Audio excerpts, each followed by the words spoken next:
All right, welcome to The Explainer. Today, we're jumping into one of the most powerful tools any litigator has, Rule 58 of the Rules of Court, all about preliminary injunctions. You know, if you've ever been in a situation where you need to stop an injustice, like right now, while a case is still going on, well, this is the rule you absolutely need to master. I mean, really think about that for a second. Let's say a construction company is about to bulldoze a historic building, or a competitor is actively using your stolen trade secrets as we speak. You just can't afford to wait months or years for a full trial to finish. So what do? This is the exact problem Rule 58 solves. It is, for all intents and purposes, the court's emergency pause button. So here's how we're going to break it all down today. We'll start with the basics of what Rule 58 is. Then we'll get into the 3 crucial grounds you have to prove to even get one.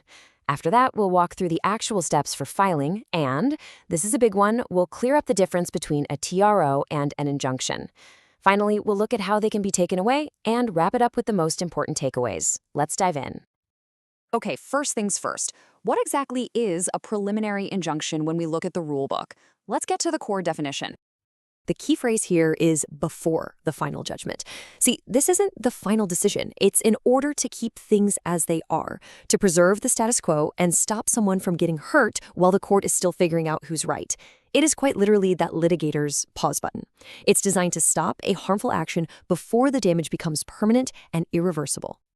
Now, this is where it gets really interesting. That pause button can actually work in 2 different ways. The most common one is the prohibitory injunction. It's simple. It tells someone to stop doing something. But then you have the mandatory injunction, which the courts are much more careful about granting.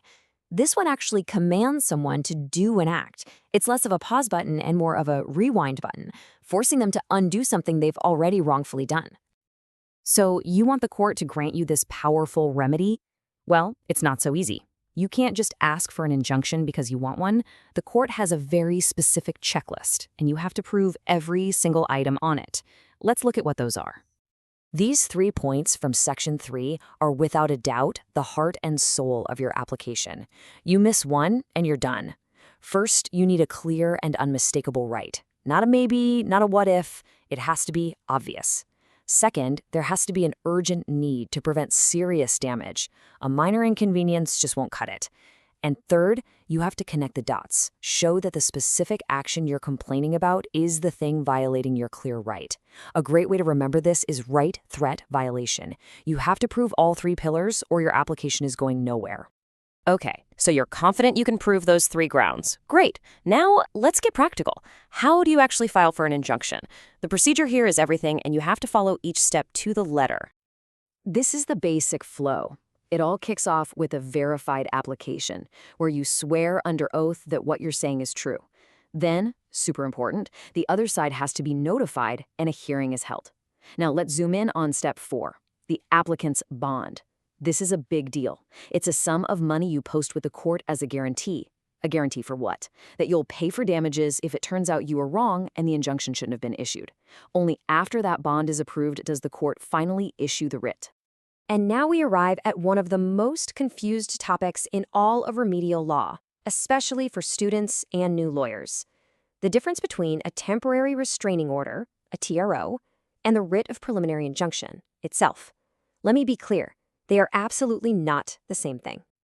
This table lays it out perfectly.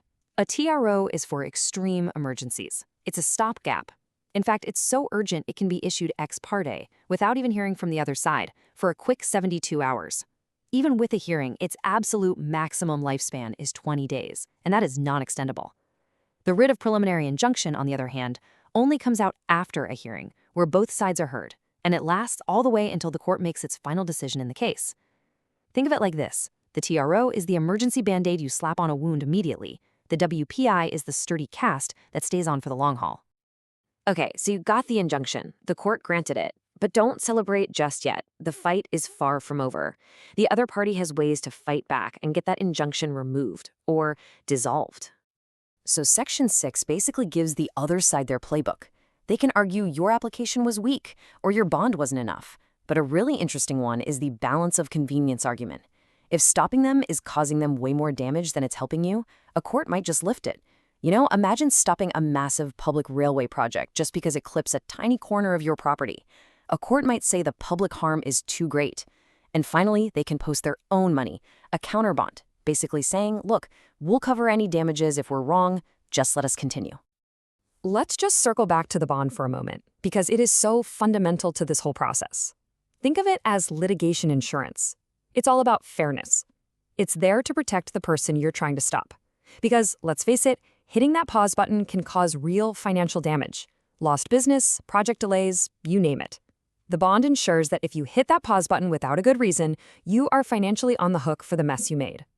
It's a check and balance against abusing this very powerful tool. All right, let's boil all of this down. What are the absolute must-know points you need to walk away with, whether you're studying for an exam or walking into a courtroom tomorrow? Okay, if you are a bar reviewee, I need you to listen very, very closely. Burn this fact into your brain. Section 5 could not be any clearer. The 20-day maximum life of a TRO is absolute. It cannot be extended. There are no exceptions. If the court doesn't turn it into a preliminary injunction within that 20-day window, that TRO just dies. It evaporates.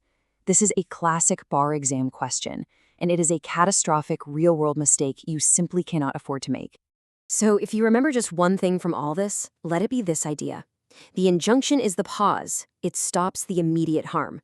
But the bond is the shield. It protects the person who is being stopped from unfair harm. Both of these parts have to work together to make sure that justice is protected while the whole legal process plays out. And we'll leave you with a final thought to chew on. We focused almost entirely on the pause button, the prohibitory injunction. But don't forget, the rule also has that rewind button, the mandatory injunction. So think about it. What kind of situation would have to be so extreme, so unjust, that a court would not only stop the present, but actually order someone to go back and undo the past? That's the next level of mastering this incredibly vital rule.